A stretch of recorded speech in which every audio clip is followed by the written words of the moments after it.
तो gas finally यहाँ पे सोलो लेवलिंग का न्यू एपिसोड आ चुका है और ऑलरेडी मैंने इसके पिछले 2 एपिसोड अपने चैनल के ऊपर कवर कर दिए हैं। जैसा कि आपको याद होगा कि लास्ट एपिसोड के एंड में इन सारे के सारे स्टैचूज ने जिन्वू को घेर लिया था और उसकी काफी बुरी हालत कर दी थी, उसको पूरी तरह से जख्मी कर दिया था।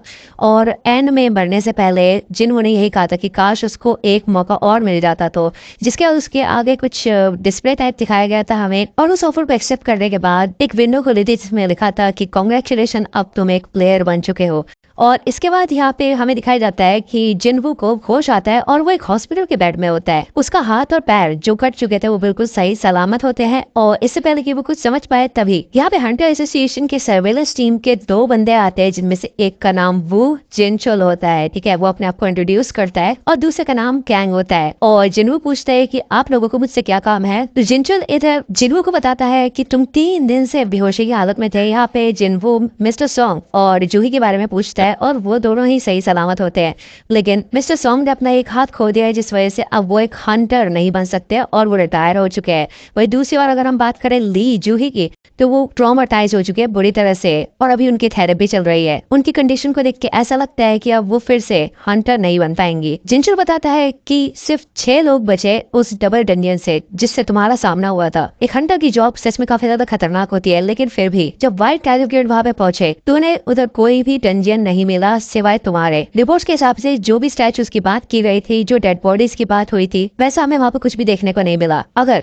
रिपोर्ट्स में थोड़ी सी भी फेरबदल होती या फिर हमें किसी पे भी शक होता तो हम तुम्हारे ऊपर ही शक करते। इसका मतलब ये है कि तुम सभी लोगों ने एक ही चीज देखी और तुम में से कोई भी झूठ नहीं बोल रहा। लेकिन संग जिन्वू, तुम्हें फिर से अवेकनिंग महसूस हुई, क्यों, है ना? तो अब जैसे कि मैंने आप लोगों को पहले भी एपिसोड में बता रखा है कि एक इंसान सिर्फ एक ही बार अवेकन हो सकता है और उसी समय उसके ताकत का पता चलता है कि वो कितना ताकतवर होगा, ठीक है। वो उस ताकत को बढ़ा नहीं सकता, लेकिन कुछ केसेस में ऐसा होता है कि एक इंसान फिर से अवेकन हो सकता है और उसके बाद उसकी ताकत इतनी बढ़ सकती है कि वो ए रैंक या फिर एस रैंक का भी हंटर बन सकता है। तो ये सुन के जिन्वू एक्साइटेड हो जाता है और ये लोग एक माना स्टोन लेके आए होते हैं जिन्वू की ताकत को पता लगाने के लिए। लेकिन भाई ये मीटर में दिखाया जाता है कि उसकी सिर्फ ताकत 10 होती है, यानी कि उसकी ताकत बिल्कुल भी बड़ी नहीं होती। और ये लोग यहाँ से निकल जाते हैं। ये लोग यही बात करते हैं कि भाई ई रैंक के जो नॉर्मल बंदे होते हैं ना हंटर्स, उनका 70 से ऊपर स्कोर होता है, इसका तो 10 है यार, ये तो नॉर्मल सिविलियन की तरह ही है। जिनचुल में कहता है कि वो डंजन तो गायब हो चुका है, इसलिए हम उसको एक्सप्लोर नहीं कर सकते। देखिए ये बंदा जिंदा कैसे बच गया।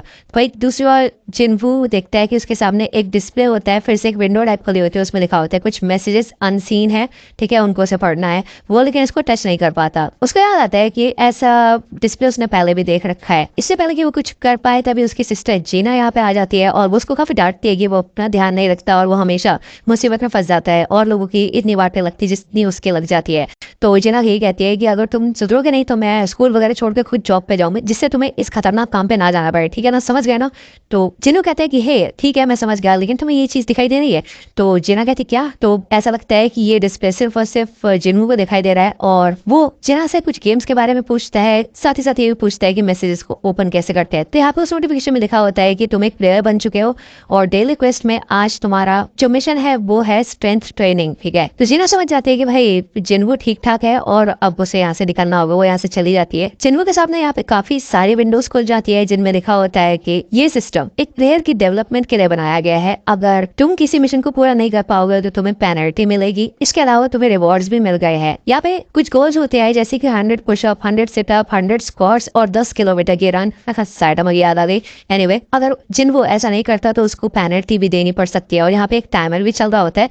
जिन्वू शुरुआत में इसको इग्नोर कर देता है। वही दूसरी ओर जिनचुल चेयरमैन गो से बात करता है और बताता है कि ऐसा लगता है कि जिन्वू की कोई सेकंड अवेकनिंग नहीं हुई है। तो चेयरमैन को ये कहता है कि हम खुशकिस्मत है कि डंजन ब्रेक नहीं हुआ और ये पिछले केस की तरह नहीं है, तो हम इसको स्पेशल केस में डाल सकते हैं, ठीक है। दूसरी ओर हमें जोंग इन का सीन दिखाया जाता है और वो ये कहता है कि मिस चा, मैं चाहता हूँ कि तुम अगली बी रैंक की रेड में एक इंस्ट्रक्टर के तौर पे पार्टिसिपेट करो। तो चा ये कहती है कि वो एक इंस्ट्रक्टर नहीं बन सकते, उसे ये सब नहीं आता है। तो जोंग इन कहता है कि इस रेड की मदद से हम जो नए रिक्रूट्स है उनकी प्रैक्टिस कराएंगे और उनके टेस्ट की तरह होगा ये सब कुछ, ठीक है ना। तुम्हें चिंता करने की कोई जरूरत नहीं है। नॉर्मली जैसे तुम लड़ती हो वैसे तुम्हें लड़ना है, वो लोग बस तुम्हें देख के सीख लेंगे, ठीक है ना। मुझे पता है तुम काफी ज्यादा टैलेंटेड हो। हंटर गिल्ड इस कंट्री के 5 सबसे बड़े गिल्ड में से एक है, लेकिन अगर इंटरनेशनल लेवल पे देखा जाए तो हम किसी इंडिविजुअल की पावर को नहीं बढ़ा सकते हैं कि नहीं, लेकिन उनके एक्सपीरियंस को बढ़ा सकते हैं और जब वो समय आएगा तो हम उसके लिए तैयार रहेंगे।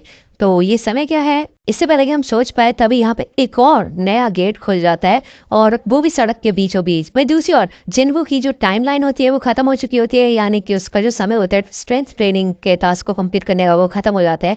यहाँ पे जमीन हिलने लग जाती है और वो इधर किसी और ही दुनिया में आ जाता है। भाई ये पूरा रेगिस्तान होता है, दूर दूर तक मिट्टी होती है और पीछे भाई एक काफी खतरनाक मॉन्स्टर होता है। हमें इस विंडो में दिखाया जाता है कि ये जिन्वू का एक पेनल्टी क्वेस्ट है, यानी कि अब उसकी पेनल्टी शुरू हो गई है और इसका जो गोल है वो है 4 घंटे तक जिंदा रहना। तो जिन्वू कहता है भाई मजाक चल रहे हैं यहाँ पे। इधर नर्सेस आती हैं और वो देखते हैं कि जिन्वू के कमरे में वो है नहीं, वो उसको ढूंढना शुरू कर देते हैं। वही दूसरी ओर जिन्वू यहाँ पे अपनी जान बचा के भाग रहा होता है, वो लगातार इस मॉन्स्टर से बच के भाग रहा होता है। वही दूसरी ओर नर्सेस उसको ढूंढ रही होती है, उसके पसीने छूट जाते हैं, भाई उसकी हालत खराब हो जाती है और लिटरली यहाँ पे फाइनली जाके इसका ये क्वेस्ट खत्म होता है पेनल्टी वाला, और इसके बदले में उसको रिवॉर्ड भी मिला होता है। ठीक है ना। सुबह होते साथ ही जिन्वू समझ जाता है कि वो इस चीज को हल्के में नहीं ले सकता, उसको सच में ताकतवर बनने के लिए स्ट्रेंथ ट्रेनिंग शुरू करनी होगी। वही दूसरी ओर जूही को कांटेक्ट किया जाता है, एक डी रैंक का गेट ओपन हुआ है हैपजोंग में और वहाँ पे उसकी जरूरत है। तो जूही को ये भी बताया जाता है कि संग जिन्वू अब जाग चुका है अपनी नींद से। ठीक है ना। तो इसे सुन के जूही काफी ज्यादा खुश होती है।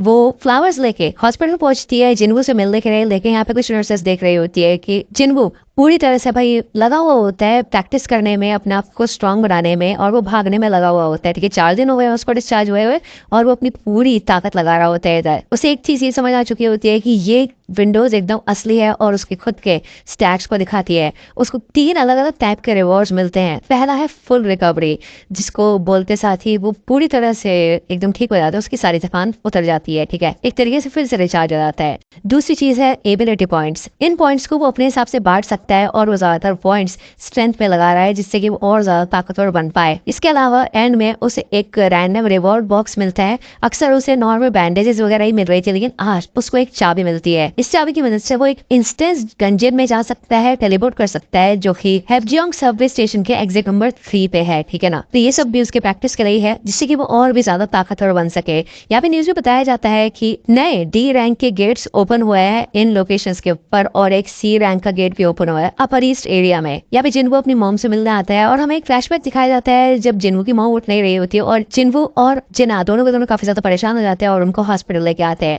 तब इनको बताया जाता है कि ये एक इटर्नल स्लीप डिजीज है, जिनको ये लोग अंतिम आराम भी कह सकते हैं। ये एक ऐसी डिजीज है जो कि उसी समय आई थी जब ये गेट्स आए थे, और तकरीबन 10,000 लोगों में से एक इंसान को ये हो जाती है। ऐसा माना जाता है कि माना की जो एनर्जी है उसकी वजह से ऐसा हुआ है। तो इसी वजह से यहाँ पे जिन्वू अपनी पूरी ताकत लगाता है, वो पूरी तरह से प्रैक्टिस करना शुरू कर देता है। हमें फ्लैशबैक में फिर से दिखाया जाता है कि जिन्वू डिसाइड करता है कि अपनी मॉम को ठीक करने के लिए वो एक हंटर बनेगा, लेकिन हंटर बनने के बाद भी वो कुछ ज्यादा कर नहीं पाया, और अब अगर देखा जाए तो जिन्वू दिन पे दिन और भी ज्यादा ताकतवर होता जा रहा है। वो यहाँ पे हैपजियोंग स्टेशन के एग्जिट नंबर 3 के पास आता है उस चाबी का इस्तेमाल करने के लिए, इस गेट को ओपन करने के लिए। उसे पता होता है कि उसके पास चाबी है, तो वो कभी भी आराम से इस गेट से बाहर निकल सकता है। जिसके बाद वो इस गेट को ओपन कर देता है और अंदर घुस जाता है। उसके अंदर जाते ही ये गेट लॉक होने लग जाता है और उसे एहसास होता है कि यहाँ पे एक लड़की निकल के जाती है, और इसका मतलब ये है कि वो एक अलग ही डायमेंशन में आ चुका है। इसका मतलब ये है कि अब जब तक वो इस डंजन के बॉस को नहीं हराता तब तक वो यहाँ से बाहर नहीं निकल सकता, या फिर उसके अलावा वो एक टेलीपोर्टेशन स्टोन का इस्तेमाल कर सकते हैं यहाँ से बाहर निकलने के लिए। तो वही सोचता है कि उसने आज से पहले तो कभी अकेले किसी डंजन में किसी बॉस को हराना तो दूर नॉर्मल बीस को नहीं हराया, तो वो करेगा क्या। तभी उसके सामने यहाँ पे 3 गॉब्लिन्स आ जाते हैं और वो याद करते हैं कि पहले गॉब्लिन्स ने उसकी बहुत वाट लगाई है, लेकिन यहाँ पे अब वो उनसे लड़ने की कोशिश करता है। थोड़ा पिटने पिटाने के बाद वो इन गॉब्लिन्स को मारना शुरू करता है और तीनों के तीनों को खत्म कर देता है। उसे समझ आ जाता है कि वो काफी ज्यादा ताकतवर हो चुका है। तभी पीछे से एक वुल्फ टाइप का बीस्ट आता है, जिसके दांत भाई लोहे के बने हुए होते हैं। वो यहाँ पे जिन्वू का जो नाइफ होता है वो भी काट देता है। उसके पैर भी नहीं हिल रहे होते, उसे काफी ज्यादा डर लग रहा होता है। उसे समझ नहीं आता कि अब वो क्या करे। ये वुल्फ जिन्वू के गाल पे खरोच भी मार देता है और जिन्वू को याद आता है कि उसके पास कोई हीलर नहीं है, तो उससे यहाँ पे अपने आप को संभाल कर रखना होगा, नहीं तो उसका खेल खत्म हो जाएगा। ठीक है। ये वुल्फ यहाँ पे आगे बढ़ता है जिन्वू के ऊपर हमला करने के लिए, और ये एपिसोड यहीं पे खत्म होता है।